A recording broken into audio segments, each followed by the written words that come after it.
আসসালামু আলাইকুম viewers.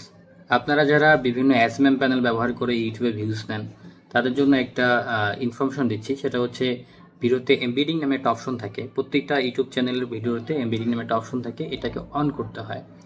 On যদি না করে আপনি বিভিন্ন এসএমএম প্যানেলের মাধ্যমে অর্ডার করেন সেক্ষেত্রে ভিউজ কাজ করবে না। অনেক সময় দেখবেন না দিয়েই কমপ্লিট করে দেবে, সেক্ষেত্রে কিছু করার থাকবে না। এবং অনেক ক্ষেত্রেই দেখবেন যে অর্ডার দিচ্ছেন ক্যান্সেল হচ্ছে, অর্ডার দিচ্ছেন ক্যান্সেল হবে, যা দিবেন অর্ডার সবই ক্যান্সেল হয়ে যাবে।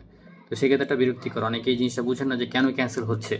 সার্ভার কোনো সমস্যা নাই, সব অর্ডার কাজ হচ্ছে, কিন্তু এই ভিডিওতে কাজ হচ্ছে না কেন? সেক্ষেত্রে দেখা যায় সেটিংসের মধ্যে এমবেডিং নামে একটা অপশন থাকে, এটা অ্যালাউ করা থাকে না। এটা কীভাবে অ্যালাউ করবেন আমি দেখাই দিচ্ছি আপনাদেরকে। নেক্সট স্টেপটা ফলো করুন। জাস্ট ছোট্ট একটা ট্রিক্স, জাস্ট এখানে যাবেন, সেটিংসটা অন করে দিবেন, অন করে দিয়ে লিঙ্কটা দিয়ে অর্ডার করে দিলেই 100% কাজ করবে। তো প্রথমে চলে যাবেন আপনার ইউটিউব স্টুডিওতে বা ক্রোম ব্রাউজার থেকেও চলে যেতে পারেন আপনার ড্যাশবোর্ডে গিয়ে জাস্ট হচ্ছে আপনার চ্যানেলটা বা যে ভিডিওতে আপনি ভিউজটা নিচ্ছেন সেই ভিডিওটা ওপেন করবেন। মনে করেন আমি এই ভিডিওটা ওপেন করলাম, এই ভিডিওটা এমবেডিং অপশনটা অফ করা আছে কিনা, অন করা আছে আমি চেক করবো। চেক করার জন্য এই ভিডিওটা আপনি যদি পিসি থেকে যান সেক্ষেত্রে জাস্ট আপনার সরাসরি টাইটেল ট্যাগ ডিসক্রিপশন এগুলো দেওয়ার অপশন চলে আসবে। আর ফোন থেকে আসলে এটি এডিটে ক্লিক করবেন, এডিটে ক্লিক করলেই এখানে বাকি অপশনগুলো চলে আসবে, যে টাইটেল ট্যাগ ডিসক্রিপশন দেওয়ার অপশন চলে আসছে।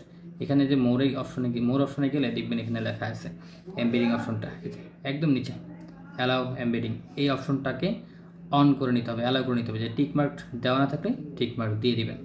পিসিতেও একই সিস্টেম, এটাকে অন করে রাখবেন। এটা যদি অন না থাকে সেক্ষেত্রে আপনি যত ভিউসই নেন না কেন কাজ করবে না।